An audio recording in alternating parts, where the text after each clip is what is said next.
My name's Joe Woodham from Torii Consulting. Welcome to our vlog series on all things design.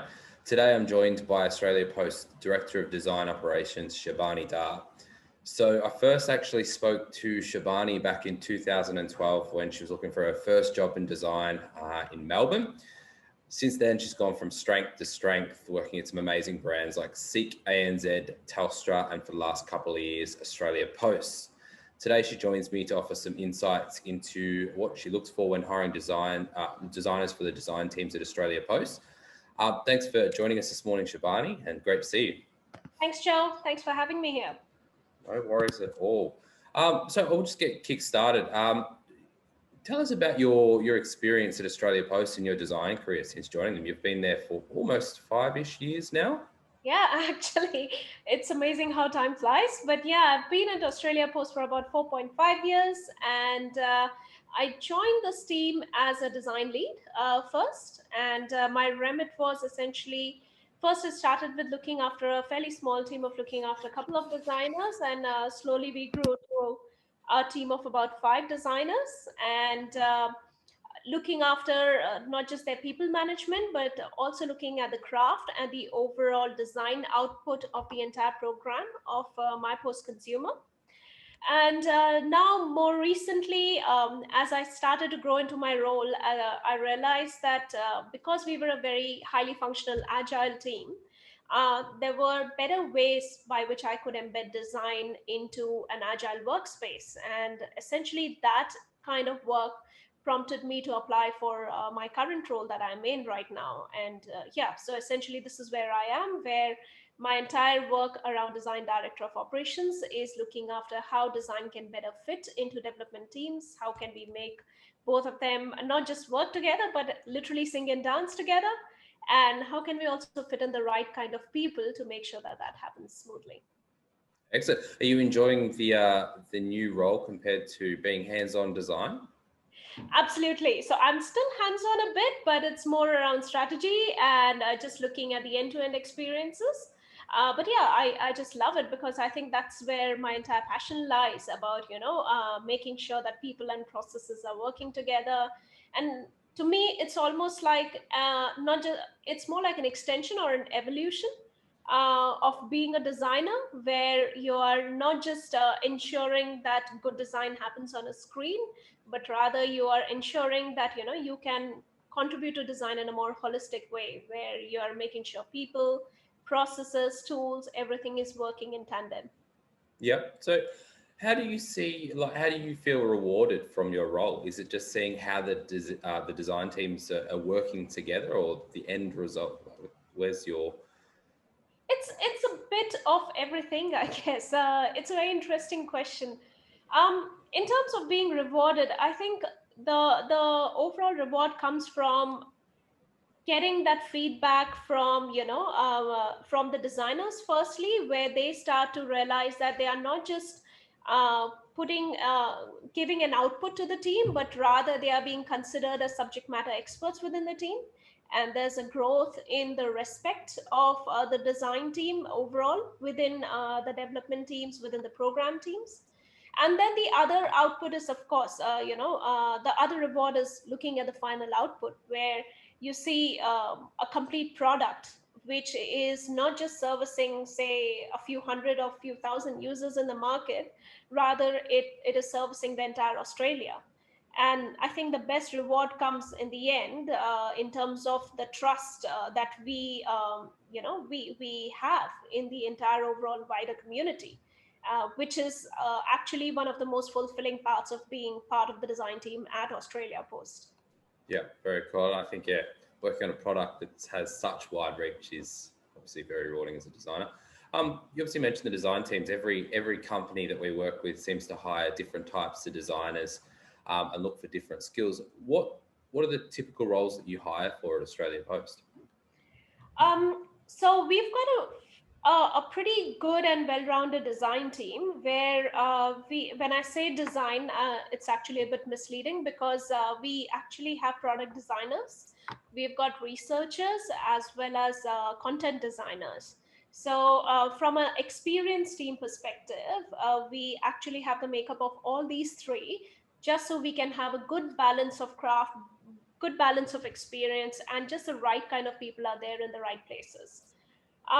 In terms of looking at what we want to hire, essentially it's having that good balance of self-awareness, of knowing where your strengths lie, and then at the same time knowing where you are not that strong and where you need to rely on your team for. Okay, let's touch on that a little bit. Just obviously in terms of the skills and attributes you look for, but I think hiring product designers, you mentioned knowing where you're stronger and you're not so strong. Obviously, a product designer has a mix of both UX and UI. How do you get the right mix of skills when bringing people in? Good question. So it's a tricky one, to be honest, because we are we are not looking for rock star designers. Let me just be very clear. What we are looking for is essentially extremely good people who can work within a team. So when we are trying to match a designer to a team, we essentially try to see what the personality of the designer is, what their craft skills are, and what they have to offer in terms of whether it's UX or UI or even CX. And depending on the work that the team is doing, we try to match it best with that. What this enables us to do is have a complete fulfillment both for the designer as well as team in terms of their craft, their professional growth, and in general their personal growth as well. And also, sorry, I just forgot the last bit of your question. Oh no, that kind of covers what I was asking. But I think from an outside perspective, it seems like you're matching the designers quite well. The people that we've put in there absolutely love it. So that leads on to the next question. What do you think sets Australia Post apart from your other competitors as a really good place to work, specifically within the design teams? Sorry, I apologize for the background noise. No worries. So, in terms of what sets us apart, I guess, as I mentioned earlier, we are a 200-year-old organization.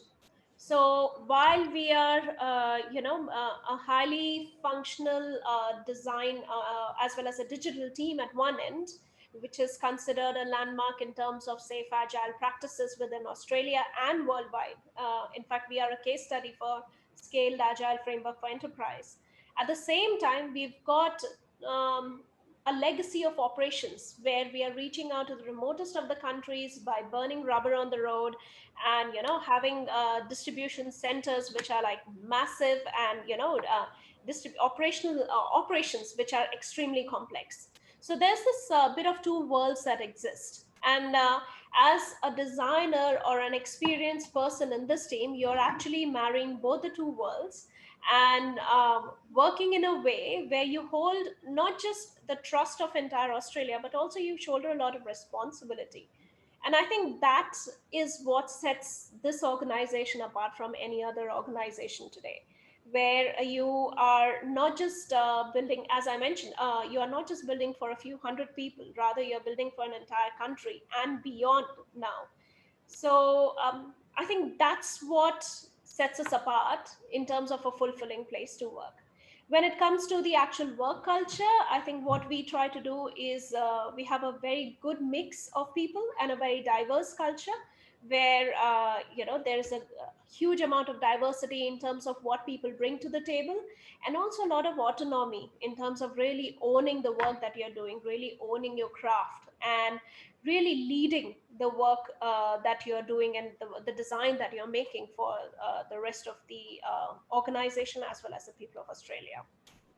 Really cool. Yeah, no, like, once again, we've placed quite a few people in the design teams, and they just seem to get so much out of their roles, which it's good for us when we're partnering with someone and they like their jobs. Is there any, this will be my last question, but is there any sort of trends that you're seeing in the design space and you're keeping an eye on? There are quite a lot of trends which are happening right now. And I think one thing which I've noticed, I've been in this profession for over a decade now. And I guess I consider myself as one of the early adopters of UX. And what I've seen is slowly a growing respect for the craft and what this discipline brings to the table, which is amazing because Earlier, we were just the people who drew boxes, and now we are the people who inform strategy. I think that shift is amazing. And now with the coming of AI into the market, and just different types of technology in terms of experiential design, and also the investment of customers into good design is phenomenal. Today, you customers don't buy a product because it functions well. The first thing they buy a product for is, okay, it looks well, it's attractive, and then slowly, if it functions well, then they stick to it. So as a designer, as an experienced professional, that the responsibility becomes even more to build a good product, and build it in a way that you are not just designing a product, but rather you're designing the ecosystem of the product.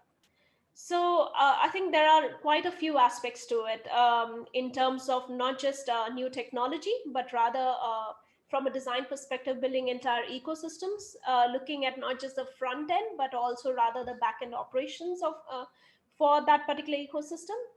And then finally, in in terms of when we are designing, in terms of innovation, informing innovation.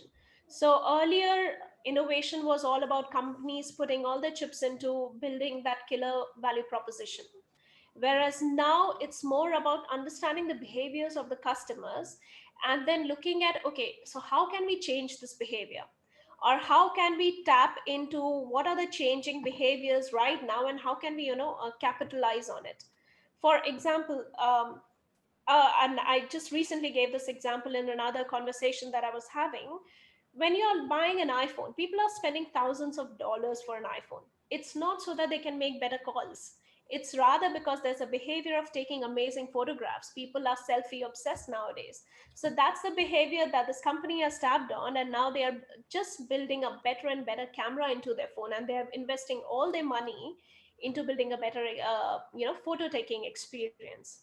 So I think all of that becomes a part of experience design, where you are tapping onto behaviors, understanding what customers are doing, and then building products accordingly. That's a really good point. I think, well, touching back on something you said there, just the respect for design when building a product. A lot I've noticed it, and probably more so over the last year. I feel like companies are really starting to really focus and invest in their design teams. I think COVID kind of outlined that it's such a pivotal point. So I think it's a fantastic thing to see how much of a priority it is now. But that's Absolutely. that. Oh, sorry. And nothing. I was just saying that you've hit a good point over there in terms of COVID, because I think one thing which we realized as Australia Post, especially as well, that because of the pandemic, we've had not just the regular online users or users who were online, but a lot of people who were reluctant to get online at first are now online. So the number of people who are doing online transactions, who are transacting through e-commerce portals, and in general transferring their life into a digital media has phenomenally increased. So this would have probably taken about 5 to 6 years to happen, but the pandemic has literally fast tracked it into a few months. So I Yeah. think that holds a massive opportunity for anybody who's looking to get into a profession which is design based or experience based, or even in general a digital profession. So it's essentially ripe for taking. It is. That's the exciting thing about it.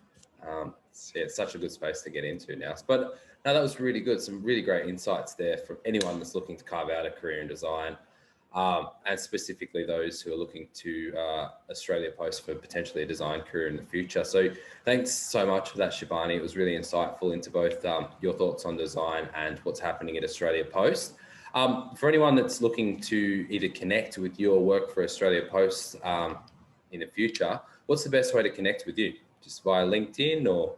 Yeah, LinkedIn is the best place. Just hit me up on LinkedIn and happy to answer any questions.